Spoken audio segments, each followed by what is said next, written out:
गंधोदक को कहाँ लगाना चाहिए? क्या गंधोदक को केवल सिर में लगाना चाहिए, मस्तक में लगाना चाहिए, आंखों में नहीं लगाना चाहिए? तो इस बारे में अगर हम देखें तो वास्तविकता में गंधोदक हमारे लिए वंदनीय है, क्योंकि वह जिनेंद्र भगवान के प्रतिमा से स्पर्श हो चुका है और स्पर्श मात्र होने से वह गंधोदक, वह जल भी वंदनीय हो जाया करता है। और हमारे यहाँ कहा गया कि गंधोदक जब भी लगाएं तो उत्तमांग में लगाएं। उत्तमांग का अर्थ ही है कि उत्तम अंगों में लगाएं। अनेक लोगों के मन में यह बात बैठ गई है कि उत्तमांग का अर्थ ही है कि मस्तक में लगाएं, आंख में नहीं लगाना चाहिए, क्योंकि आंखों से कीचड़ निकलता है।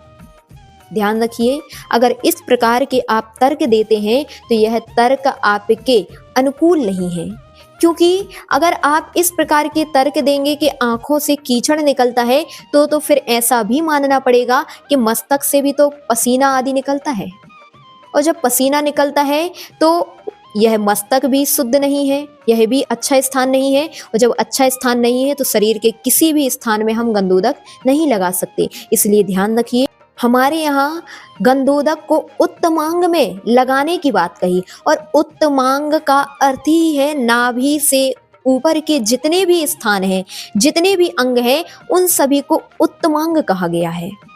अगर आप आंखों में लगाते हैं तो यह कोई गलत नहीं है, मस्तक में लगाते हैं तो भी गलत नहीं है, बस अभिनय नहीं होना चाहिए, इस बात का ध्यान हमारे लिए रखना चाहिए। और इस बारे में अगर हम देखें, जब मैना सुंदरी ने अष्टानिक पूजा की, सिद्ध चक्र का विधान किया और उसके उपरांत गंधोदक को श्रीपाल आदि 700 कुष्ठियों के ऊपर छिड़का था, उन्होंने केवल उत्तमांग यानी सिर बस में नहीं लगाया था, बल्कि नाभि से ऊपर के जितने स्थान हैं उन सभी स्थानों में उस गंधोदक को लगाया था, और उसका यह प्रतिफल रहा कि उस गंधोदक के प्रभाव से 700 कुष्ठियों का कुष्ठ दूर हो गया।